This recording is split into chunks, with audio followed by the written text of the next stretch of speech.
Sir, എനിക്ക് 132 മാർക്കുണ്ട്. പക്ഷേ എനിക്ക് NMMS സ്കോളർഷിപ്പ് കിട്ടുന്നില്ല. എന്നാൽ എൻ്റെ ഫ്രണ്ടിന് 120 മാർക്കേ ഉള്ളൂ, അവന് സ്കോളർഷിപ്പ് കിട്ടും. ഇത് എന്തുകൊണ്ടാണ് ഇങ്ങനെ? കഴിഞ്ഞ ദിവസം ഒരു സ്റ്റുഡൻ്റ് അയച്ച മെസ്സേജാണ്. 132 മാർക്ക് സ്കോർ ചെയ്തിട്ടും NMMSൻ്റെ സ്കോളർഷിപ്പിന് എലിജിബിൾ അല്ല, പക്ഷേ 120 മാർക്കുള്ള ഫ്രണ്ടിന് സ്കോളർഷിപ്പ് കിട്ടും. എന്താ അവിടെ സംഭവിക്കുന്നത് അല്ലേ? ഇത് ആലോചിക്കുമ്പോൾ നമുക്കും ഭയങ്കര ഡിഫറൻസ് തോന്നും. എന്താണ് ഇത്ര മാർക്ക് സ്കോർ ചെയ്തിട്ട് ഒരാൾക്ക് കിട്ടുന്നില്ല, കുറവ് മാർക്കുള്ള ഒരാൾക്ക് കിട്ടുന്നു? ഇതറിയണമെന്നുണ്ടെങ്കിൽ NMMSൻ്റെ മാർക്കിംഗ് സ്കീമും അതുപോലെ അതിൻ്റെ സ്കോളർഷിപ്പ് സ്കീമും നമുക്ക് അറിയേണ്ടതായിട്ടുണ്ട്.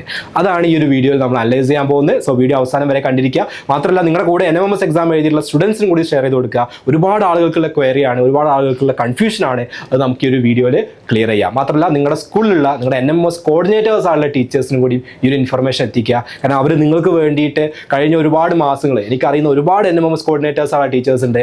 കഴിഞ്ഞ ഒരുപാട് മാസം നിങ്ങൾക്ക് വേണ്ടി വർക്ക് ചെയ്യുന്നവരാണ്, നിങ്ങൾക്ക് വേണ്ടി എഫേർട്ട് ഇടുന്നവരാണ്. അപ്പോൾ അവർക്കും ഇത്തരത്തിലുള്ള ഇൻഫർമേഷൻസ് ഉപകാരപ്പെടും. ഓക്കെ, സോ NMMS എക്സാമിനേഷൻസിൻ്റെ ആ ഒരു അനാലിസിസിലോട് കിടക്കുന്നതിന് മുന്നേ വളരെ ഹാപ്പി ഉള്ള ന്യൂസ് നിങ്ങൾ അറിയിക്കാറുണ്ട്.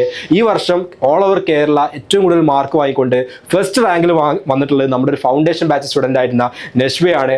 180 166 മാർക്ക് വാങ്ങി കേരള നമ്പർ 1 എത്തി എന്നുള്ളതാണ്. ആക്ച്വലി നഷ്വയുടെ ഒരു വീഡിയോ കുറച്ച് മാസങ്ങൾക്ക് മുമ്പ് നമ്മുടെ യൂട്യൂബ് ചാനൽ അപ്ലോഡ് ചെയ്തിട്ടുണ്ട്. കാണാത്തവരുണ്ടെങ്കിൽ തീർച്ചയായിട്ടും കാണണം. നിങ്ങൾക്ക് വളരെ ഇൻസ്പയറിംഗ് ആയിട്ടുള്ള ഒരുപാട് കാര്യങ്ങൾ അതിലുണ്ട്. നഷ്വയുടെ ഒരു സ്റ്റഡി കാര്യങ്ങളും ഒക്കെ എങ്ങനെയാണ്, നഷ്വയുടെ ഡ്രീം എന്താണ് തുടങ്ങിയ കാര്യങ്ങളൊക്കെ നഷ്വ വളരെ ഡീറ്റെയിൽ ആയിട്ട് പറയുന്നുണ്ട്.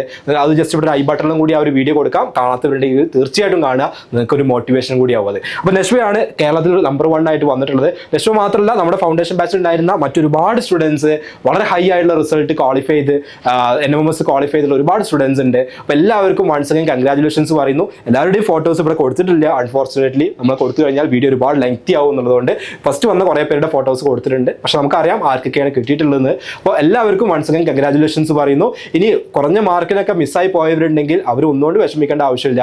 നിങ്ങൾക്ക് ഒരുപാട് കോമ്പറ്റീവ് എക്സാമുകൾ വരുന്നുണ്ട്. ഞാൻ ഈ ഒരു വീഡിയോയുടെ എൻഡിൽ കാണിച്ചു തരാം. ഓക്കെ, നിങ്ങൾക്ക് ഒരുപാട് കോമ്പറ്റീവ് എക്സാമുകൾ വരുന്നുണ്ട്, അത് നിങ്ങൾക്ക് അറ്റൻഡ് ചെയ്യാവുന്നതാണ്. ഓക്കെ, സോ നമ്മൾ നമ്മുടെ അനാലിസിസിലോട്ട് കിടക്കാം. എന്താണ് ഇവിടെ സംഭവിക്കുന്നത്? ഇവിടെ കൊടുത്തിട്ടുണ്ട് ഫസ്റ്റ് കോളത്തിൽ ഡിഫറെൻറ്റ് ഡിസ്ട്രിക്ട് കൊടുത്തിട്ടുണ്ട്. ഓരോ ഡിസ്ട്രിക്റ്റിലുമുള്ള നമ്പർ ഓഫ് സ്കോളർഷിപ്സ് കൊടുത്തിട്ടുണ്ട്. 2024-25 അതുപോലെ 2023-24 2020-21 ഇങ്ങനെ ഡിഫറെൻറ്റ് അക്കാഡമിക് ഇയേഴ്സിൽ വന്നിട്ടുള്ള കട്ട് ഓഫ് മാർക്കുകളും കൊടുത്തിട്ടുണ്ട്. ഓക്കെ, ഇനി നമുക്കൊന്ന് അനലൈസ് ചെയ്യാം എന്താ സംഭവിക്കുന്നത്. ഇപ്പോൾ ട്രിവാൻഡ്രത്തിൽ 267 സ്റ്റുഡൻസിനാണ് സ്കോളർഷിപ്പ് അവൈലബിൾ ആയിട്ടുള്ളത്. അത്ര സ്റ്റുഡൻസിനാണ് സ്കോളർഷിപ്പ് കൊടുക്കുക. അതേസമയം മലപ്പുറം എടുത്ത് നോക്കുകയാണെങ്കിൽ അവിടെ 667 സ്റ്റുഡൻസിന് സ്കോളർഷിപ്പ് കൊടുക്കുന്നുണ്ട്. ഓക്കെ, ഭയങ്കര ഡിഫറൻസ് ഉണ്ട്. അതേസമയം ഇവിടെ പത്തനംതിട്ട നോക്കുകയാണെങ്കിൽ അവിടെ 79 സ്റ്റുഡൻസിനേ ഉള്ളൂ. അപ്പോൾ എന്തിൻ്റെ ബേസിലാണ് ഈ നമ്പർ ഓഫ് സ്കോളർഷിപ്സ് ഡിറ്റർമിൻ ചെയ്യുന്നത്? ഇത് ബേസിക്കലി പോപ്പുലേഷൻ്റെ ബേസിലാണ്. അതായത് എത്ര സ്റ്റുഡൻസ് ആണോ അവിടെ NMMS എക്സാമിനേഷൻ എഴുതുന്നത് എന്നുള്ളതിനെ ബേസ് ചെയ്തിട്ട് ആ ഒരു പ്രൊപ്പോർഷൻ നോക്കിയിട്ടാണ് actually number of scholarships decide ചെയ്യുന്നത്.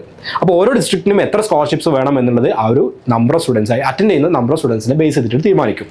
ഇനി കട്ട് ഓഫ് എങ്ങനെയാണ് തീരുമാനിക്കുന്നത്? അതായത് ഒരു ഡിസ്ട്രിക്റ്റിൽ നിന്ന് 100 സ്റ്റുഡൻസിന് സ്കോളർഷിപ്പ് കൊടുക്കണമെന്നുണ്ടെങ്കിൽ ആ ഡിസ്ട്രിക്റ്റിലുള്ള സ്റ്റുഡൻസിൻ്റെ റാങ്ക് ലിസ്റ്റ് ഇടുന്നു, മാർക്കിൻ്റെ ലിസ്റ്റ് ഇടുന്നു. എന്നിട്ട് ടോപ്പ് 100നെ സെലക്ട് ചെയ്യുന്നു. ആ ടോപ്പ് 100 എടുക്കുമ്പോൾ എവിടെയാണോ കട്ട് ഓഫ് മാർക്ക് വരുന്നത് അതാണ് ആ ഡിസ്ട്രിക്റ്റിൻ്റെ കട്ട് ഓഫ് മാർക്ക്. അപ്പോൾ സ്വാഭാവികമായിട്ടും ഹൈ പെർഫോമിംഗ് ആയിട്ടുള്ള നല്ല കോമ്പറ്റീഷനുള്ള ഡിസ്ട്രിക്റ്റുകളിൽ സ്വാഭാവികമായിട്ടും എന്ത് കൂടുതലായിരിക്കും?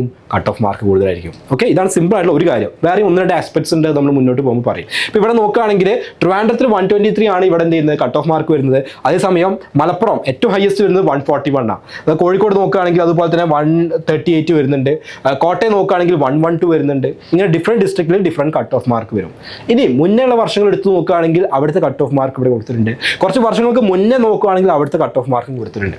ഇനി നമുക്ക് കുറച്ച് കാര്യങ്ങൾ നോക്കാം. എന്താ ഇത് സംഭവിക്കുന്നത് NMMS സ്കോളർഷിപ്പിൻ്റെ കാര്യത്തിൽ, NMMS എക്സാമിൻ്റെ കാര്യത്തിൽ എന്താ അവിടെ സംഭവിക്കുന്നത് ജസ്റ്റ് നോക്കാം. നിങ്ങൾ ഓരോ വർഷത്തേക്കും ഇപ്പോൾ ഇവിടുന്ന് ലാസ്റ്റ് ഇയർ മുതൽ ഇങ്ങോട്ട് ഇങ്ങനെ നോക്കുകയാണെങ്കിൽ എല്ലാ വർഷവും കട്ട് ഓഫ് ഇൻക്രീസ് ചെയ്യുന്നതായിട്ട് കാണാൻ പറ്റും അല്ലേ?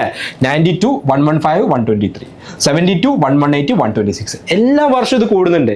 That means cut off scores are rising across all districts consistently from 2020-21 to 2024-25 indicating increased competition and performance. Competition ഓരോ വർഷം കൂടുന്നതുകൊണ്ട് തന്നെ കട്ട് ഓഫ് മാർക്ക് എന്ത് ചെയ്യുന്നുണ്ട്? കൂടി വരികയാണ് ചെയ്യുന്നത്. ഒരിക്കലും ഒരു വർഷം എന്ത് ചെയ്യുന്നില്ല? കുറയുന്നില്ല എന്നുള്ളതാണ്. അടുത്തൊരു കാര്യം, ടോപ്പ് പെർഫോമിംഗ് ഡിസ്ട്രിക്റ്റുകൾ ഏതൊക്കെയാണെന്ന് നോക്കാം. ഓക്കെ, മലപ്പുറം 141 ആണ് എന്ത് ചെയ്യുന്നത് ഏറ്റവും കൂടുതൽ കട്ട് ഓഫ് വന്നുള്ള ഡിസ്ട്രിക്റ്റ്. ദെൻ കോഴിക്കോട് 138, കണ്ണൂർ 131, തൃശ്ശൂർ 130, പാലക്കാട് 120 ആണ്. അതേസമയം ലോവസ്റ്റ് പെർഫോമിംഗ് ആയിട്ടുള്ള ഡിസ്ട്രിക്റ്റ് കോട്ടയം 112, വയനാട് 116, ഇടുക്കി 120. സോ ഇത് ടോപ്പ് പെർഫോമിംഗ് അതുപോലെ തന്നെ ലോ പെർഫോമിംഗ് എന്ന് പറയുമ്പോൾ കുറച്ച് ഡിസ്ട്രിക്റ്റുകൾ എഡ്യൂക്കേഷണലി ബാക്ക്വേർഡും മറ്റ് ഡിസ്ട്രിക്റ്റുകൾ എഡ്യൂക്കേഷനിൽ ഭയങ്കര ഫോർവേഡും എന്നുള്ള രീതിയിൽ നമുക്ക് അനലൈസ് ചെയ്യാൻ പറ്റില്ല. ഓക്കെ, കാരണം വളരെ സിമ്പിളാണ്. ഇവിടെ നിങ്ങൾ ഈ ഡിസ്ട്രിക്റ്റുകൾ നോക്കുകയാണെങ്കിൽ ഇതെല്ലാം കൈൻഡ് ഓഫ് നോർത്ത് കേരളയിൽ വരുന്ന, അല്ലെങ്കിൽ കേരളത്തിൽ 2 പാർട്ടാക്കുകയാണെങ്കിൽ ഒരു നോർത്തിലോട്ട് വരുന്ന ഡിസ്ട്രിക്റ്റുകളാണ്. മറ്റുള്ളതൊക്കെ അപ്പോൾ വയനാടിൻ്റെ കേസൊക്കെ ഉണ്ടെങ്കിൽ പോലും കോട്ടയം അങ്ങനെയുള്ള സൗത്തിലോട്ട് വരുന്ന ഡിസ്ട്രിക്റ്റുകളാണ് പിന്നീട് കട്ട് ഓഫ് കുറഞ്ഞു വരുന്ന ഡിസ്ട്രിക്റ്റുകൾ. അപ്പോൾ അതുകൊണ്ട് തന്നെ ഇതൊരു എഡ്യൂക്കേഷൻ്റെ ക്വാളിറ്റി മാത്രമാണോ എന്ന് ചോദിച്ചു കഴിഞ്ഞാൽ അല്ല. കാരണം ഈ കട്ട് ഓഫ് എന്നുള്ളത് 2 കാര്യങ്ങൾ ഡിപ്പെൻഡ് ചെയ്തിരിക്കും. ഒന്നാമത്തത് നമ്പർ ഓഫ് സ്റ്റുഡൻസ്. ഓക്കെ, ഒരുപാട് സ്റ്റുഡൻസ് ആ ഒരു ഡിസ്ട്രിക്റ്റിൽ നിന്ന് NMMS എക്സാമിനേഷൻ എഴുതുന്നുണ്ടെങ്കിൽ സ്വാഭാവികമായിട്ടും അവിടെ ഹൈ കോമ്പറ്റീഷൻ ഉണ്ടാവും, കട്ട് ഓഫ് കൂടും. രണ്ടാമത് അവരുടെ പെർഫോമൻസും കൂടി, സ്റ്റുഡൻസിൻ്റെ ക്വാളിറ്റി നന്നായിട്ട് ഇൻക്രീസ് ചെയ്യുകയാണെങ്കിൽ സ്വാഭാവികമായിട്ട് കട്ട് ഓഫ് കൂടും. അപ്പോൾ ഈ 2 കാര്യങ്ങൾ അവിടെ ഫാക്ടേഴ്സായി വരും. ഇനി നമ്മൾ ഈ 2 ടൈപ്പ് എടുത്ത് നോക്കുകയാണ്. ഓക്കെ, നോർത്തിലോട്ടും ഒരു സൗത്തിലോട്ടും എടുത്ത് നോക്കുമ്പോൾ നോർത്തിൽ കുറച്ചും കൂടെ മലപ്പുറം, കോഴിക്കോട് ഇങ്ങനെ ഡിസ്ട്രിക്റ്റുകളൊക്കെ സംഭവിക്കുന്നത് എയ്ഡഡ് സ്കൂളുകളിലും ഗവൺമെൻറ് സ്കൂളുകളിലും ഒരുപാട് നല്ല സ്റ്റുഡൻസ് പഠിക്കുന്നുണ്ട്. നല്ല സ്റ്റുഡൻസ് എന്ന് പറയുമ്പോൾ NMMS പോലെയുള്ള എക്സാമിനേഷൻസ് ക്രാക്ക് ചെയ്യാൻ കേപ്പബിൾ ആയിട്ടുള്ള, അതിൽ താല്പര്യമുള്ള, അത് പഠിക്കാൻ വേണ്ടി എഫേർട്ട് ഇടുന്ന ഒരുപാട് സ്റ്റുഡൻസ് ഗവൺമെൻറ് ആൻഡ് എയ്ഡഡ് സ്കൂളുകളിൽ പഠിക്കുന്നുണ്ട്. അതേസമയം സൗത്തിലോട്ട് പോകുമ്പോൾ ഇതിൽ ചെറിയൊരു വേരിയേഷൻ ഉണ്ട്. എന്താണ് വേരിയേഷൻ എന്ന് ചോദിച്ചാൽ, പലപ്പോഴും സൗത്തിലോട്ടുള്ള പ്രൈവറ്റ് സ്കൂളുകളിൽ CBSE സ്കൂൾ, ICSE, IGCSE ഇങ്ങനെയുള്ള മറ്റ് പല സിലബസുകളിൽ വരുന്ന പ്രൈവറ്റ് സ്കൂളുകളിലും മറ്റുമൊക്കെ കൂടുതൽ സ്റ്റുഡൻസ്, കുറച്ചുകൂടി നല്ല സ്റ്റുഡൻസ് അങ്ങോട്ട് പോകുന്ന ഒരു പ്രവണതയുണ്ട്. അപ്പോൾ ഈ ഒരു ഡിഫറൻസ് ഉള്ളതുകൊണ്ട് തന്നെ നിങ്ങൾക്കറിയാം NMMS എക്സാം ഗവൺമെൻറ് എയ്ഡഡ് സ്കൂളുകളിലെ സ്റ്റുഡൻസിനാണ് എഴുതാൻ പറ്റുക. മാത്രമല്ല ഇൻകം ലിമിറ്റും കൂടിയുണ്ട് അല്ലേ, ഈ 2 ഫാക്ടേഴ്സ് ഉണ്ട്. സോ ഒരു ഡിസ്ട്രിക്റ്റിൽ കൂടുതൽ സ്റ്റുഡൻസ് എയ്ഡഡ് ആൻഡ് ഗവൺമെൻറ് സ്കൂളുകളെ ഡിപ്പെൻഡ് ചെയ്യുന്നു, കുറച്ച് സ്റ്റുഡൻസ് മാത്രമാണ് പ്രൈവറ്റ് സ്കൂളുകളിൽ CBSE പോലുള്ള സ്കൂളുകളിൽ പോകുന്നതെങ്കിൽ സ്വാഭാവികമായിട്ടും ഇവിടെയുള്ള നമ്പർ ഓഫ് സ്റ്റുഡൻസ്, അറ്റൻഡ് ചെയ്യുന്ന നമ്പർ ഓഫ് സ്റ്റുഡൻസ് കൂടുതലായിരിക്കും. അവരുടെ ക്വാളിറ്റിയുള്ള നല്ല സ്റ്റുഡൻസ് ഉള്ളതുകൊണ്ട് തന്നെ കട്ട് ഓഫ് മാർക്കും കൂടുതലായിരിക്കും. എന്നാൽ നല്ല സ്റ്റുഡൻസ് എല്ലാവരും ഗവൺമെൻറ് എയ്ഡഡ് സ്കൂളുകളെ ഡിപ്പെൻഡ് ചെയ്യുന്നില്ല. അവർ കൂടുതലും ഒരു പ്രൈവറ്റ് ആയിട്ടുള്ള CBSE, ICSE പോലെയുള്ള അങ്ങനെയുള്ള മറ്റ് പല സ്കൂളുകളിലുമാണ് പോകുന്നതെങ്കിൽ സ്വാഭാവികമായിട്ടും ഈ എക്സാം എഴുതാൻ നല്ല സ്റ്റുഡൻസ് എല്ലാവരും വന്നോളുന്നില്ല. കുറച്ച് സ്റ്റുഡൻസ് നല്ല സ്റ്റുഡൻസ് വരുള്ളൂ. ഓക്കെ, നല്ല സ്റ്റുഡൻസ് എന്ന് പറയുമ്പോൾ കേപ്പബിൾ ആയിട്ടുള്ള ഈ ഒരു എക്സാമിനേഷൻ ക്രാക്കിംഗ് കേപ്പബിൾ ആയിട്ടുള്ള സ്റ്റുഡൻസ്. അപ്പോൾ അതുകൊണ്ട് തന്നെ സ്വാഭാവികമായിട്ടും അവരുടെ കട്ട് ഓഫ് എന്ത് ചെയ്യും, കുറയും. ഇതാണ് ഒരു ആസ്പെക്ട്. രണ്ടാമത്തെ നേരത്തെ പറഞ്ഞ പോലെ തന്നെ നമ്മുടെ ആനുവൽ ഇൻകം. അപ്പോൾ ആനുവൽ ഇൻകത്തിൻ്റെ ഒരു ബാരിയർ ഉള്ളതുകൊണ്ട് അതിൽ നിന്ന് ഔട്ടായി പോകുന്ന ഒരുപാട് ആൾക്കാരുണ്ട്. നന്നായിട്ട് പഠിക്കുന്ന, നന്നായിട്ട് പെർഫോം ചെയ്യാൻ പറ്റുന്ന സ്റ്റുഡൻസ് ഉണ്ട്. ഇപ്പോൾ ഒരു ലൊക്കാലിറ്റി, ഒരു ഡിസ്ട്രിക്റ്റിലുള്ള ഒരുപാട് ഗവൺമെൻറ് എംപ്ലോയീസ് ആയിട്ടുള്ള പാരൻസിൻ്റെ മക്കൾ, അല്ലെങ്കിൽ അങ്ങനെ ഇൻകം പ്രൂഫുള്ള, ഇൻകം ലിമിറ്റ് ഓൾറെഡി പ്രൂഫായിട്ട് കാണിക്കാൻ പറ്റുന്ന പാരൻസിൻ്റെ മക്കൾക്ക് ഒന്നും എന്ത് ചെയ്യാൻ പറ്റില്ല, ഇത്തരത്തിലുള്ള എക്സാമിനേഷൻ ഈ ഒരു കട്ട് ഓഫ് ഉള്ളതുകൊണ്ട് തന്നെ എഴുതാൻ പറ്റില്ല. സോ അതിൽ നല്ല കുട്ടികളുണ്ടാവും. അപ്പോൾ അവർ സ്വാഭാവികമായിട്ടും ഔട്ടായി പോവുകയാണ്. അപ്പോൾ അവരുടെ പെർഫോമൻസിലോട്ട് കാഴ്ചവെക്കാൻ പറ്റില്ല. അതുകൊണ്ട് തന്നെ ഇത് ഒരു അൾട്ടിമേറ്റ് ഇൻഡിക്കേറ്റർ ആണ് ഒരു ഡിസ്ട്രിക്റ്റിൻ്റെ എഡ്യൂക്കേഷൻ പെർഫോമൻസിൻ്റെ എന്ന് നമുക്ക് പറയാൻ പറ്റില്ല. കാരണം ഇങ്ങനത്തെ കുറച്ച് ഫാക്ടേഴ്സ് കൂടി ഇതിൻ്റെ അകത്തുണ്ട്. പക്ഷേ വേറൊരു കാര്യമുള്ളത്, ഇപ്പോൾ ഇവിടെ ഇപ്പോൾ മലബാറിൽ അല്ലെങ്കിൽ മലപ്പുറത്തിൻ്റെ കേസ് എടുത്ത് 141 ആണ് ഹയസ്റ്റ്. ഇവിടെ ഒരുപാട് സ്റ്റുഡൻസ് എയ്ഡഡ് ആൻഡ് ഗവൺമെന്റ് സ്കൂളിൽ ഉണ്ട് എന്നുള്ളത് കൊണ്ട് മാത്രം കട്ട് ഓഫ് ഹയർ ആയി വരില്ല. കാരണം എന്താ, ഗവൺമെന്റ് എയ്ഡഡ് ഒരുപാട് സ്റ്റുഡൻസ് ഉണ്ട്, അവരാരും കാര്യമായിട്ടൊന്നും പഠിക്കുന്നില്ല എന്നുണ്ടെങ്കിൽ കട്ട് ഓഫ് താഴെ തന്നെ വരുള്ളൂ. കാരണം എല്ലാവരുടെയും മാർക്ക് കുറവായിരിക്കും, കട്ട് ഓഫും താഴെ വരും. പക്ഷേ ഇവിടെ ഗവൺമെന്റ് എയ്ഡഡ് സ്കൂളിൽ ഒരുപാട് സ്റ്റുഡൻസ് ഉണ്ട് എന്നുള്ളത് മാത്രമല്ല, ഇവിടെ എല്ലാവരും നന്നായിട്ട് പ്രിപ്പയർ ചെയ്യാനും തുടങ്ങി. കോച്ചിങ്ങുകൾ ഭയങ്കരമായിട്ട്, എനിക്കറിയുന്ന എത്രയോ സ്കൂളുകളുണ്ട്, അവിടെ NMMS കോർഡിനേറ്റേഴ്സ് ആയിട്ടുള്ള ടീച്ചേഴ്സൊക്കെ അഹോരാത്രം പണിയെടുത്തിട്ട് സ്റ്റുഡൻസിനെ കൂടെ നിന്നിട്ട് അവരെ ട്രെയിൻ ചെയ്യിപ്പിക്കുന്ന സ്കൂൾസ് ഉണ്ട്. സ്കൂൾസ് തമ്മിൽ കോമ്പറ്റീഷൻ വരാൻ തുടങ്ങി. സോ അതുകൊണ്ട് തന്നെ ഇവിടുത്തെ പെർഫോമൻസ് കൂടി കൂടിയിട്ടുണ്ട്. സോ ഞാൻ പറയുന്നത് മലബാറിൽ വരുന്ന CBSE സ്കൂളുകൾ മോശമാണെന്നല്ല, പക്ഷേ ഇവിടുത്തെ സിസ്റ്റം ഡിഫറൻ്റ് ആണ്. നോർത്തിലോട്ടും സൗത്തിലോട്ടും നോക്കുമ്പോൾ അവിടെ ഒരു സിസ്റ്റത്തിലൊരു ഡിഫറൻസ് വരുന്നുണ്ട്. അപ്പോൾ അതുകൊണ്ട് തന്നെ ആണ് ഈ കട്ട് ഓഫുകളിലും എന്ത് ചെയ്യുന്ന ഇത്തരത്തിലുള്ള ഡിഫറൻസ് വരുന്നുണ്ട് എന്നുള്ളതാണ്. അപ്പോൾ ഇങ്ങനെയുള്ള ഒരുപാട് ഫാക്ടേഴ്സ് കൂടി ഇത് ഡിറ്റർമിൻ ചെയ്യുന്നതിലുണ്ട്. ഇനി നമുക്ക് സ്കോളർഷിപ്പ് ഡിസ്ട്രിബ്യൂഷനും പോപ്പുലേഷൻ കോൺസെൻട്രേഷൻ നോക്കുമ്പോൾ നേരത്തെ പറഞ്ഞ പോലെ തന്നെ മലപ്പുറം, കോഴിക്കോട്, പാലക്കാട്, കണ്ണൂർ, തൃശ്ശൂർ എന്നുള്ള രീതിയിലാണ് ഏറ്റവും കൂടുതൽ സ്കോളർഷിപ്പുകൾ അസൈൻ ചെയ്തിട്ടുള്ളത്. ബിക്കോസ് അവിടെയാണ് ഏറ്റവും കൂടുതൽ കുട്ടികൾ എക്സാം അറ്റൻഡ് ചെയ്തത്. ഓക്കെ, സിമ്പിൾ ലോജിക്കാണ്. ഇനി ഇവിടെ കൊടുത്തിട്ട് disparity in cut offs and scholarships, ഞാൻ പറഞ്ഞ കാര്യം തന്നെയാണ്. ഇപ്പോൾ കോട്ടയം എടുത്ത് നോക്കുകയാണെങ്കിൽ despite having low cut off 112 only 144 scholarships. Okay, അതുപോലെ educators must examine whether low enrolment or awareness is the issue. അപ്പോൾ അവിടുത്തെ 144 സ്കോളർഷിപ്സ് ഉണ്ട്, 112 ആണ് കട്ട് ഓഫും വരുന്നത്. അപ്പോൾ എന്താണ് അവിടെ സംഭവിക്കുന്നത് അല്ലേ? കാരണം ഈ കട്ട് ഓഫും ഈ നമ്പർ ഓഫ് സ്കോളർഷിപ്സ് തമ്മിൽ റിലേഷൻ ഉണ്ട്. അപ്പോൾ അവിടെ ഒരു അവയർനെസ് കുറവാണോ? അത് NMMS എന്ന് പറയുന്ന എക്സാം എഴുതണം എന്നുള്ള അവയർനെസ് കുറവാണോ? ഇനി അല്ലെങ്കിൽ നേരത്തെ പറഞ്ഞതുപോലെ നല്ല സ്റ്റുഡൻസ് എല്ലാവരും ഇത്തരത്തിൽ മറ്റ് സ്കൂളുകളിൽ പോകുന്നതുകൊണ്ടാണോ? ഈ ഒരു അനാലിസിസ് നമ്മൾ നടത്തിയേ പറ്റൂ. കാരണം അവിടെ ഒരു ഡിഫറൻസ് ഉള്ളതുകൊണ്ട്. അപ്പോൾ അങ്ങനെയാണെങ്കിൽ അവിടുത്തെ ഒരു പക്ഷേ അവിടുത്തെ ഗവൺമെൻറ് സ്കൂളിൻ്റെ ക്വാളിറ്റി ആയിരിക്കും പ്രശ്നം, അല്ലെങ്കിൽ എയ്ഡഡ് സ്കൂളിൻ്റെ ക്വാളിറ്റി ആയിരിക്കും പ്രശ്നം. പറയാൻ പറ്റില്ല. എന്തുകൊണ്ട് ബാക്കിയുള്ള ചൂസ് ചെയ്യുന്നു എന്നുള്ളതിന് റീസൺ ഉണ്ടായിരിക്കും. അല്ലെങ്കിൽ അവിടുത്തെ ഒരു കൾച്ചർ അങ്ങനെ ആയിരിക്കും. ഓക്കെ, ഇങ്ങനത്തെ റീസൺസ് ഒക്കെ വന്നേക്കാം. ഇപ്പോൾ അതുപോലെ ഇടുക്കി വയനാട് വരികയാണെങ്കിൽ ട്രൈബൽ റിമോട്ട് ഏരിയാസ് ആണ്. ഇതുകാരണം ഇടുക്കി വയനാട്ടിലൊക്കെ ഒരുപാട് ട്രൈബൽ കമ്മ്യൂണിറ്റീസ് വർക്ക് ചെയ്യുന്നുണ്ട്. അപ്പോൾ അവരൊക്കെ മിക്കവാറും ഗവൺമെന്റ് സ്കൂൾസിലായിരിക്കും. അപ്പോൾ അവരൊക്കെ എലിജിബിൾ ആണ്, ഈ എക്സാം എഴുതാൻ എലിജിബിൾ ആണ്. അപ്പോൾ അവരൊക്കെ ആ ഒരു നമ്പറിൽ കൂട്ടിയിട്ടുണ്ടാവും. Okay, so also reflect low cutoffs and lower scholarship numbers which could indicate geographical and socio-economic barriers. ഒരു പക്ഷേ അത്ര അവെയർ ആയിക്കോളുന്നില്ല, മറ്റ് ഡിസ്ട്രിക്റ്റുകൾ നടക്കുന്ന പോലെ അത്ര അഗ്രസീവ് ആയിട്ട് എല്ലാ ഏരിയാസിലും. ഓക്കെ, ഓൾ ഓവർ ഡിസ്ട്രിക്റ്റ് അങ്ങനത്തെ ഒരു അഗ്രസീവ് ആയിട്ടുള്ള ട്രെയിനിങ്ങും മറ്റു കോച്ചിങ്ങും കാര്യങ്ങളും നടക്കണമെന്ന് നിർബന്ധമില്ല. അപ്പോൾ അതുകൊണ്ട് തന്നെ അവിടെയും എന്തുണ്ട്, ഇത്തരത്തിലുള്ള ഒരു കാര്യങ്ങൾ പെർഫോമൻസിൽ കുറച്ച് കുറവ് കാണുന്നുണ്ട്. അപ്പോൾ ഇത്തരം ഏരിയാസ് നമ്മൾ ഫിൽ ചെയ്യേണ്ട ഏരിയാസ് ആണ്, നമ്മൾ ഒന്നുകൂടി അനലൈസ് ചെയ്യേണ്ട ഏരിയാസ് ആണ്. എന്താണ് കോർ റീസൺ എന്നുള്ളത് കുറച്ചുകൂടെ മൈന്യൂട്ടായിട്ട് നമ്മൾ പോകേണ്ടതാണ്. ആക്ച്വലി നമ്മളെന്നല്ല, ഗവൺമെന്റും കൂടി ചെയ്യേണ്ട ഒരു കാര്യമാണ് കുറച്ചുകൂടി ഡീറ്റെയിൽ ആയിട്ടുള്ള അനാലിസിസിലോട്ട് പോകുക എന്നുള്ളത്. ഇനി അതുപോലെ സ്പീഡസ്റ്റ് കട്ട് ഓഫ് ഇൻക്രീസ് വരുന്നത് കൊല്ലത്ത് 72 ആയിരുന്നു ഒരു 2020-21 ഇയറിലെങ്കിൽ അത് 118 ആയി, പിന്നെ 126 ആയി, അറൌണ്ട് 54 പോയിന്റ് ഇൻക്രീസ് ചെയ്തിട്ടുണ്ട്. ഇനി മലപ്പുറം ആണെങ്കിലും പാലക്കാടാണെങ്കിലും കോഴിക്കോടാണെങ്കിലും ഒക്കെ എന്തുണ്ട്, ഈ ഒരു ഇൻക്രീസ് എല്ലാ ഇയറും വന്നിട്ടുണ്ട്. അപ്പോൾ അവിടെ എഗെയിൻ ഒരു ക്വസ്റ്റ്യൻ വരുന്നുണ്ട്. എല്ലാ വർഷവും കട്ട് ഓഫ് ഇൻക്രീസ് ചെയ്യുന്നു, കട്ട് ഓഫ് ഇങ്ങനെ കൂടി വന്നുകൊണ്ടിരിക്കുകയാണ്. ദാറ്റ് മീൻസ് ക്വസ്റ്റ്യൻ പേപ്പറിൻ്റെ ക്വാളിറ്റിയും കൂടി കൂട്ടാൻ ടൈം ആയിട്ടില്ലേ? 141 എത്തി മലപ്പുറത്തിൻ്റെ കട്ട് ഓഫ്, 180 എക്സാം. ഇതിനി അടുത്ത 1-2 വർഷത്തിനകത്ത് ഇങ്ങനെ പോവുകയാണെങ്കിൽ ഇത് അങ്ങോട്ട് 180 എത്തില്ലേ? സോ ഈ ഒരു സ്റ്റുഡൻസിൻ്റെ ക്വാളിറ്റി ഇൻക്രീസ് ചെയ്യുന്നു, ട്രെയിനിങ്ങുകളും കോച്ചിങ്ങുകളും ആക്റ്റീവ് ആകുന്നു എന്നുള്ള കാര്യം പരിഗണിച്ചുകൊണ്ട് ക്വസ്റ്റ്യൻ പേപ്പേഴ്സ് കൂടിയും ഈ സ്റ്റുഡൻസിൻ്റെ ക്വാളിറ്റിയെ അസസ് ചെയ്യുന്ന രീതിയിൽ തന്നെയാണോ എന്നുള്ളതും കൂടി ഗവൺമെൻറ് ടെസ്റ്റ് ചെയ്യേണ്ടിയിരിക്കുന്നു. ക്വസ്റ്റ്യൻ പേപ്പേഴ്സ് ക്വാളിറ്റി കൂടുമ്പോൾ മാത്രമേ അതിലുള്ള റിയൽ ടാലൻസിനെ ടെസ്റ്റ് ചെയ്യുന്നുള്ളൂ. ക്വസ്റ്റ്യൻ പേപ്പേഴ്സ് ഈസി ആണെങ്കിൽ സ്വാഭാവികമായിട്ടും അവിടെയുള്ള അസസ്മെൻറ്റ്, അത് ടെസ്റ്റിങ് പ്രോപ്പർ ആയിരിക്കില്ല. ഇപ്പോൾ ഇപ്രാവശ്യം തന്നെ മാറ്റും സാറ്റും വന്നപ്പോൾ മാറ്റ് ഈസിയാണ്, സാറ്റ് ടഫാണ് എന്നുള്ളതാണ് സ്റ്റുഡൻസിൻ്റെ അടുത്ത് വന്നൊരു ഫീഡ്ബാക്ക്. പൊതുവെ അങ്ങനെ തന്നെയാണ് ഉണ്ടാവാറുള്ളത്. അതുകൊണ്ട് തന്നെ മാറ്റ് എല്ലാവരും ആൻസർ ചെയ്ത് കഴിഞ്ഞാൽ, അത് ഈസി ആയി കഴിഞ്ഞാൽ അവിടെ പിന്നെ റാങ്ക് പ്രെഡിക്റ്റ് ചെയ്യപ്പെടുന്നില്ല. അതൊരു യുണീക്കായിട്ട് അല്ലെങ്കിൽ യുണീക്ക് പോയിന്റ് ആയിട്ട് അവിടെ എല്ലാവർക്കും മാറുന്നില്ല. പകരം സാറ്റാണ് ടഫ്. അപ്പോൾ സാറ്റിൽ ഏറ്റവും കൂടുതൽ ക്വസ്റ്റ്യൻസ് ആരാണ് കറക്റ്റ് ആക്കിയത് അവർക്കായിരിക്കും അഡ്വാൻറ്റേജ് വരിക.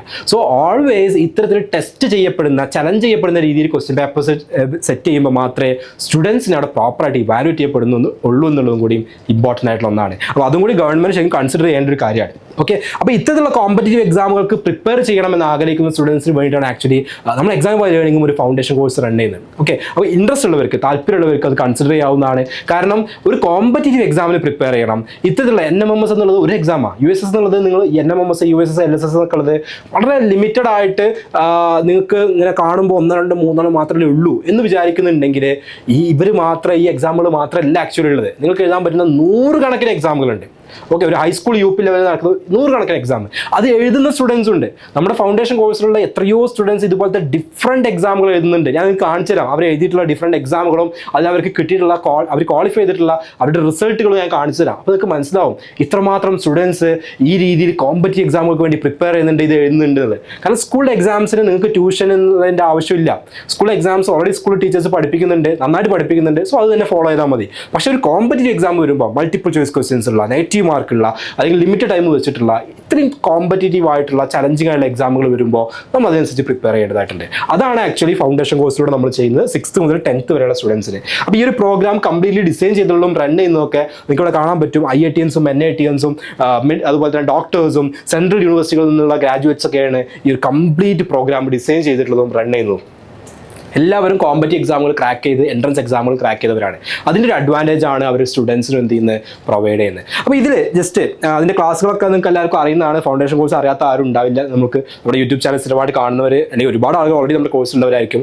നമ്മുടെ ആപ്പിലോ വെബ്സൈറ്റിലൊക്കെ ക്ലാസ്സുകൾ കാണാം. അതിൻ്റെ അനലിറ്റിക്സ് കാര്യങ്ങൾ ഇതെല്ലാം ഉണ്ട്. ഓക്കെ, കോഴ്സ് ഫീച്ചേഴ്സിലോട്ടൊന്നും കടക്കുന്നില്ല. ലൈവായിട്ടുള്ള ക്ലാസ്സുകളും റെക്കോർഡ് ക്ലാസ്സുകളൊക്കെ ഉണ്ട്. ഒക്കെ നിങ്ങൾക്ക് അറിയുന്നതാണ്. ഇതിൻ്റെ സ്റ്റഡി മെറ്റീരിയൽസ് നമ്മൾ ഇത്തരത്തിലുള്ള കോമ്പറ്റീവ് എക്സാമിനേഷനുള്ള പ്രിപ്പറേഷൻ ആയതുകൊണ്ട് തന്നെ സ്കൂളിലുള്ള കണ്ടന്റിൻ്റെ കൂടെ തന്നെ ഇത്തരത്തിലുള്ള അഡീഷണൽ കണ്ടന്റും കൂടുതൽ ക്വസ്റ്റ്യൻസ് ഒക്കെ അടങ്ങുന്ന സ്റ്റഡി മെറ്റീരിയൽസും വെൽക്കം കിറ്റൊക്കെ നിങ്ങൾക്ക് പ്രൊവൈഡ് ചെയ്യും. ഇതെല്ലാം നിങ്ങൾക്ക് അറിയുന്ന. പക്ഷേ ഞാൻ ഏറ്റവും ഇമ്പോർട്ടൻ്റ് ആയിട്ട് നിങ്ങൾക്ക് കാണിച്ചു തരാൻ പോകുന്നത് ഇനി അങ്ങോട്ട് നിങ്ങൾക്ക് എഴുതാൻ പോകുന്ന ഒരുപാട് എക്സാമുകളും അത് ക്രാക്ക് ചെയ്തിട്ടുള്ള നിങ്ങളെപ്പോലെയുള്ള സ്റ്റുഡൻസിനെയും കൂടിയാണ്. ഇപ്പോൾ കുറച്ച് ദിവസം മുന്നേ വന്ന JEE മെയിൻസിൻ്റെ റിസൾട്ടിൽ 99.99% 98% ഒക്കെ മുകളിലുള്ള നമ്മുടെ ഫൗണ്ടേഷൻ ബാച്ചിലർ സ്റ്റുഡൻസിൻ്റെ വീഡിയോസ് കഴിഞ്ഞ ദിവസം നമ്മുടെ ചാനലിൽ വന്നിരുന്നു. നിങ്ങൾ കണ്ടിട്ടുണ്ടാവും. അപ്പോൾ ഇവരെങ്ങനെയാണ് +2ൻ്റെ കൂടെ തന്നെ ഇത്രയും നന്നായിട്ട് സ്കോർ ചെയ്യുന്നത്? കാരണം അവർ നേരത്തെ ഈ പ്രിപ്പറേഷൻ തുടങ്ങി നല്ല കോൺസെപ്റ്റ് ബേസ് ഉണ്ടാക്കി വന്നവരാണ്. ഈ കഴിഞ്ഞ വർഷം ഇതേപോലെ തന്നെ ഇന്ത്യയിലെ one of the toughest examination ആയിട്ടുള്ള JEE അഡ്വാൻസ്ഡിൽ പല സ്റ്റുഡൻസും ഹൈലി മാർക്ക് സ്കോർ ചെയ്തിട്ട് ഇന്ന് ഇന്ത്യയിലുള്ള പല IITകളും പഠിച്ചുകൊണ്ടിരിക്കുകയാണ്. IIT എന്ന് പറഞ്ഞാൽ ഇന്ത്യയിലെ നമ്പർ 1 എഞ്ചിനീയറിംഗ് ഇൻസ്റ്റിറ്റ്യൂഷൻസാണ്. അപ്പോൾ അവർക്ക് എങ്ങനെ എത്താൻ പറ്റുന്നത്? അവർ നേരത്തെ ഈ ഡ്രീം ഉള്ളിൽ വെച്ച് ഇത്തരത്തിലുള്ള എക്സാമുകൾ ക്രാക്ക് ചെയ്ത് ഒരുപാട് സ്കൂളുകൾ എക്സാമുകൾ പരമാവധി എഴുതി പ്രാക്ടീസ് ചെയ്ത് വന്നവരാണ്. ഇനി ഇതുപോലത്തെ ഒരുപാട് എക്സാമുകളുണ്ട്. ഇപ്പോൾ നീറ്റ് എക്സാം ഇത് എല്ലാവർക്കും അറിയുന്നതായിരിക്കും അല്ലേ? നീറ്റിൽ നമ്മുടെ ഫൗണ്ടേഷനിൽ നിന്ന് ക്വാളിഫൈ ചെയ്ത സ്റ്റുഡൻസ് ആണ്. അതുപോലെ നിങ്ങൾക്ക് ഇനി അറിയാത്ത കുറച്ച് എക്സാമിനേഷൻസ് ഞാൻ കാണിച്ചു തരാം. IOQM നിങ്ങൾ ആരെയും കഴിയുണ്ടോ? ഇന്ത്യൻ ഒളിമ്പ്യാഡ് ക്വാളിഫയർ മാത്തമാറ്റിക്സ് എന്ന് പറഞ്ഞിട്ടുള്ള ഇന്ത്യയെ റെപ്രസെന്റ് ചെയ്തുകൊണ്ട് മറ്റു രാജ്യങ്ങളുടെ മുന്നിൽ കോമ്പീറ്റ് ചെയ്യാൻ പറ്റുന്ന ഒളിമ്പ്യാഡ്സ് എന്ന് പറയുന്ന ഇന്ത്യൻ ഗവൺമെന്റ് തന്നെ കണ്ടക്ട് ചെയ്യുന്ന ആ ഒരു പ്രോഗ്രാമിന്റെ ഫസ്റ്റ് സ്റ്റേജ് ആണ് IOQM എന്നുള്ളത്. അത് നമ്മുടെ സ്റ്റുഡൻസ് കേരളത്തിൽ തന്നെ വളരെ ലിമിറ്റഡ് സ്റ്റുഡൻസ് ഇത് അറിയുള്ളൂ, ലിമിറ്റഡ് സ്റ്റുഡൻസ് അറ്റൻഡ് ചെയ്യാറുള്ളൂ. ഹൈലി കോമ്പറ്റീറ്റീവ് ആണ്, നല്ല രീതിയിലുള്ള ഒരുപാട് അഡ്വാൻറ്റേജസ് ഉള്ള ഒരു എക്സാമാണ്. അപ്പോൾ അതിൽ നമ്മുടെ ഒരുപാട് സ്റ്റുഡൻസ് അതിന് അറ്റൻഡ് ചെയ്ത് നല്ല പെർഫോമൻസ് കൊണ്ടുവന്നിട്ടുണ്ടായിരുന്നു. അതിന്റെ സെക്കൻഡ് സ്റ്റേജ് ആയിട്ടുള്ള റീജിയണൽ മാത്തമാറ്റിക്കൽ ഒളിമ്പ്യാഡിൽ RM എന്ന് പറയുന്ന സെക്കൻഡ് സ്റ്റേജിലോട്ടും നമ്മുടെ സ്റ്റുഡൻസ് പെർഫോമൻസ് വന്നു. ഇത് പലർക്കും അറിയുന്നുണ്ടാവില്ല, പക്ഷേ ഇതൊക്കെ നിങ്ങൾക്ക് എഴുതാൻ പറ്റുന്ന എക്സാമുകളാണ്. അതുപോലെ തന്നെ UIMO unified international mathematics Olympiad എന്ന് പറയുന്ന മറ്റൊരു ഒളിമ്പ്യാഡ് എക്സാം ഉണ്ട്. ഇത്തരത്തിൽ തന്നെ പല ക്ലാസ്സിലുള്ള സ്റ്റുഡൻസിന് എഴുതാൻ പറ്റുന്ന ഒരു എക്സാമാണ്. ഇത് കഴിഞ്ഞ വർഷത്തെ റിസൾട്ടാണ്. ഈ വർഷത്തെ നമുക്ക് ഒരുപാട് സ്റ്റുഡൻസ് നമ്മുടെ ഈ ഒരു എക്സാമിൽ എന്ത് ചെയ്തിട്ടുണ്ട്? ക്വാളിഫൈ ചെയ്തിട്ടുണ്ട്. അതിൽ തന്നെ റാങ്ക് 1, റാങ്ക് 2, റാങ്ക് 3, 4, 5, 6 ഒക്കെ നമ്മുടെ സ്റ്റുഡൻസ് പല റാങ്ക് സിംഗിൾ ഡിജിറ്റും ഡബിൾ ഡിജിറ്റ് റാങ്കുകളൊക്കെ എത്തി എന്നുള്ളത് ഗ്രേറ്റ് അച്ചീവ്മെൻറ്റാണ് അല്ലേ? NMMS ഒക്കെ പോലെ തന്നെ. പക്ഷേ ഇത് ഓൾ ഓവർ നാഷണലും ഇന്റർനാഷണലായിട്ട് നടക്കുന്ന ഇത്തരത്തിലുള്ള ഒരുപാട് എക്സാമുകളുണ്ട്. ഇപ്പോൾ ഇത് NSTS എന്ന് പറയുന്ന മറ്റൊരു എക്സാം ഉണ്ട്, national level science talent search examination. അത് കേരള റാങ്ക് 1 വന്നിട്ടുള്ളത് നമ്മുടെ സ്റ്റുഡൻ്റ് ആണ്. ഈ എക്സാം എത്ര പേര് കേട്ടിട്ടുണ്ട്? എത്ര പേര് അറ്റൻഡ് ചെയ്തിട്ടുണ്ട്? അതുപോലെ തന്നെ MTSE മാത്തമാറ്റിക്സ് ഇഷ്ടമുള്ളവർക്കുള്ള ഒരു എക്സാമാണ് മാത്സ് ടാലന്റ് സബ്ജക്ട് എക്സാമിനേഷൻ. അതിൽ 7th സ്റ്റാൻഡേർഡിൽ നിന്ന് റാങ്ക് 1 വന്നിട്ടുള്ളത്, 6th നിന്ന് റാങ്ക് വന്നിട്ടുള്ളത്, ഗോൾഡ് മെഡലിസ്റ്റുകളായിട്ടുള്ളത് നമ്മുടെ സ്റ്റുഡൻസ് ആയിരുന്നു. അതുപോലെ തന്നെ ഒരുപാട് സ്റ്റുഡൻസ് 14 സ്റ്റുഡൻസ് സ്റ്റേജ് 2 ക്വാളിഫൈ ചെയ്തു. അപ്പോൾ NMMS പോലെ തന്നെയുള്ള ഹൈലി കോമ്പറ്റീറ്റീവ് ആയിട്ടുള്ള ഒരുപാട് എക്സാമുകൾ നിങ്ങളെ കാത്തിരിക്കുന്നുണ്ട്. അതുപോലെ തന്നെ നമ്മുടെ സ്റ്റുഡൻറ്റ് എക്സാം നമ്മുടെ JEE ബാച്ച് ടാർഗറ്റ് JEE ബാച്ചിലുണ്ടായിരുന്ന student first place in the PM foundation academy excellence awards first prize വാങ്ങിയ 25,000 രൂപീസിൻ്റെ ക്യാഷ് പ്രൈസ് നേടിയിട്ടുണ്ടായിരുന്നു. ഇങ്ങനെ ഒരുപാട് അച്ചീവ്മെൻറ്റ്സ്. മെറ്റീരിയോളജിക്കൽ ഒളിമ്പ്യാഡിൽ നമ്മുടെ നേഹ എന്ന് പറയുന്ന നമ്മുടെ സ്റ്റുഡൻറ്റ് ക്വാളിഫൈ ചെയ്തിട്ടുണ്ടായിരുന്നു. അതുപോലെ NSTSE, ന്യൂ മാത്സ്, MSAT ഇങ്ങനെയുള്ള ഡിഫറെൻറ്റ് എക്സാമുകൾ. ഇതൊക്കെ നിങ്ങൾ എത്ര പേര് കേട്ടിട്ടുണ്ടെന്ന് എനിക്കറിയില്ല. ISRO കണ്ടക്ട് ചെയ്യുന്ന യുവിക പ്രോഗ്രാം, ISROയിൽ പോയി അവിടെ ക്യാമ്പ് ചെയ്തിട്ട് റെസിഡൻഷ്യൽ ക്യാമ്പായിട്ട് അറ്റൻഡ് ചെയ്യാൻ പറ്റുന്ന all over India limited number of സ്റ്റുഡൻസിനെ സെലക്ട് ചെയ്യുന്ന ഈ ഒരു പ്രോഗ്രാമിലോട്ട് കഴിഞ്ഞ 2 വർഷത്തിനുള്ളിൽ 6 സ്റ്റുഡൻസ് ആണ് ക്വാളിഫൈ ചെയ്യപ്പെട്ടിട്ടുള്ളത്. All over India limited number of സ്റ്റുഡൻസിനെ സെലക്ട് ചെയ്യുന്ന പ്രോഗ്രാമാണ്. അപ്പോൾ അവർക്ക് അവിടെ പോകാനും അവിടെ എക്സ്പേർട്ട് ആയിട്ടുള്ള അവിടുത്തെ സയന്റിസ്റ്റുമായിട്ട് ഇന്ററാക്ട് ചെയ്യാനും അവിടെ താമസിച്ച് അവിടുത്തെ ഫെസിലിറ്റീസ് കാണാനൊക്കെ ഉള്ള ഓപ്പർച്യൂണിറ്റീസ് ഉണ്ട്. ഇതേപോലെ തന്നെ ഇന്ത്യയിലെ നമ്പർ 1 യൂണിവേഴ്സിറ്റി ആയിട്ടുള്ള IISc Indian institute of science ഇത്തരത്തിൽ സമ്മറിൽ നടത്തുന്ന ഒരു 2 വീക്സ് പ്രോഗ്രാം ഉണ്ട്. കഴിഞ്ഞ വർഷം 16 പേരെയാണ് ഓൾ ഓവർ ഇന്ത്യ സെലക്ട് ചെയ്തത്. അതിൽ 4 സ്റ്റുഡൻസ് നമ്മുടെ സ്റ്റുഡൻസ് ആയിരുന്നു. അപ്പോൾ അവർക്കും അവിടെ പോകാനും അവിടെയുള്ള കാര്യങ്ങളെല്ലാം അവിടെയുള്ള ഫാക്കൽറ്റീസുമായിട്ട് ഫെസിലിറ്റീസ് ഒക്കെ കാണാനും ഇൻട്രാക്ട് ചെയ്യാനുള്ള ഓപ്പർച്യൂണിറ്റീസാണ് കിട്ടാൻ പോകുന്നത്. അപ്പോൾ ഇത്തരത്തിൽ കുറേ കാര്യങ്ങൾ ഇപ്പം ഇത് നമ്മുടെ SLC റിസൾട്ടാണ്. അത് പിന്നെ നിങ്ങൾക്ക് എല്ലാവർക്കും അറിയാം, എല്ലായിടത്തും ഉള്ള റിസൾട്ടാണ്. അതൊരു വലിയ അച്ചീവ്മെൻ്റ് ആയിട്ട് നമുക്ക് പറയാൻ പറ്റില്ല, എല്ലാവർക്കും കിട്ടുന്ന കാര്യമാണ്. ഈ ICSE റിസൾട്ട് ആയിക്കോട്ടെ, ഇപ്പോൾ കഴിഞ്ഞ വർഷങ്ങളിലെ USS, NMMS ഇത്തരത്തിലുള്ള വിന്നേഴ്സ്, ഈ വർഷത്തെ വിന്നേഴ്സിൽ കുറച്ച് പേര് ഞാൻ ഇനീഷ്യലി കാണിച്ചു തന്നു. അപ്പോൾ നിങ്ങൾക്ക് ഇത്തരത്തിലുള്ള ഒരുപാട് എക്സാമുകൾ നിങ്ങളെ കാത്തിരിക്കുന്നുണ്ട്. അതാണ് എനിക്ക് പറയാനുള്ളത്. ഇത്തരത്തിലുള്ള ഒരുപാട് എക്സാം നിങ്ങൾ കാത്തിരിക്കുന്നുണ്ട്. നിങ്ങളിതിന് പ്രിപ്പയർ ചെയ്യാൻ റെഡി ആണെങ്കിൽ, അത്തരത്തിലുള്ള എക്സാമിൽ പെർഫോം ചെയ്യാനുള്ള എഫേർട്ട് എടുക്കാൻ തയ്യാറാണെങ്കിൽ നിങ്ങൾക്കുള്ള ഹെൽപ്പ് ചെയ്യാൻ ഞങ്ങൾ ഇവിടെ ഉണ്ട്. കാരണം ഞങ്ങളുടെ കംപ്ലീറ്റ്ലി ഫോക്കസ് നിങ്ങളെ ഇത്തരത്തിലുള്ള കോമ്പറ്റീറ്റീവ് എക്സാമുകൾക്ക് പ്രിപ്പയർ ചെയ്യിപ്പിക്കുക. എന്നിട്ട് എല്ലാ ക്ലാസ്സിലും ഇത്തരത്തിൽ എഴുതാൻ പറ്റുന്ന എക്സാമുകളെല്ലാം എഴുതി പെർഫോം ചെയ്ത് അവസാനം +2 വരെ പോയി +2ൻ്റെ കൂടെയുള്ള എൻട്രൻസ് എക്സാമിനേഷനും ക്രാക്ക് ചെയ്ത് ഇന്ത്യയിലെ നമ്പർ 1 എന്ന് പറയപ്പെടുന്ന ഏതൊരു ഫീൽഡിലാണെങ്കിലും അവിടുത്തെ നമ്പർ 1 ആയിട്ടുള്ള പ്രീമിയർ ഇൻസ്റ്റിറ്റ്യൂട്ടുകളിൽ നിങ്ങൾ എത്തിക്കുക. ആ ഒരു ജേണി വരെ നിങ്ങളെ കൂടെ നിൽക്കുക എന്നുള്ളതാണ് ഞങ്ങളുടെ പർപ്പസ്. അതുകൊണ്ടാണ് ഇവിടെയുള്ള ഫാക്കൽറ്റീസ് എല്ലാവരും IITians-ഉം NITians-ഉം ഡോക്ടേഴ്സും അതുപോലെ സെൻട്രൽ യൂണിവേഴ്സിറ്റികളിൽ നിന്ന് കഴിഞ്ഞ് വന്നവരുമായിട്ടുള്ള ഒരു സെറ്റ് ഓഫ് ഫാക്കൽറ്റീസ് ഇവിടെ നിൽക്കുന്നത് അതിന് വേണ്ടിയിട്ടാണ് നമ്മുടെ ഈ ഒരു എൻ്റയർ സിസ്റ്റം വർക്ക് ചെയ്യുന്നത്. ഇവിടെയുള്ള മെൻറ്റേഴ്സ്, മറ്റ് എക്സാം വഴിയുള്ള ഓരോ മെമ്പറും വർക്ക് ചെയ്യുന്നത് അതിന് വേണ്ടിയിട്ടാണ്. അപ്പോൾ നിങ്ങൾക്ക് അങ്ങനെയുള്ള പാഷനുള്ള ഒരാളാണെങ്കിൽ മാത്രം ഇതൊരിക്കലും ഒരു ട്യൂഷൻ പ്രോഗ്രാം അല്ല, സ്കൂളിൽ പഠിക്കുന്ന സെയിം സെൻറ്റൻസ് പഠിപ്പിക്കുക എന്നുള്ളൊരു പ്രോഗ്രാമേ അല്ല. നിങ്ങൾക്ക് ഹൈലി പാഷനേറ്റ് ആയിട്ടുള്ള ഒരു സ്റ്റുഡൻ്റ് ആണ്, നിങ്ങൾക്ക് ഇത്തരത്തിലുള്ള ഡ്രീമുകളുണ്ട്, അതിനുള്ള എഫേർട്ട് എടുക്കാൻ നിങ്ങൾ തയ്യാറാണ്, കോമ്പറ്റീറ്റീവ് എക്സാമിനേഷൻസ് ക്രാക്ക് ചെയ്യുക എന്നുള്ള ഒരു ചലഞ്ചായി എടുക്കുന്ന ഒരാളാണ് നിങ്ങളെങ്കിൽ നിങ്ങൾക്കുള്ളതാണ് ഫൗണ്ടേഷൻ പ്രോഗ്രാം.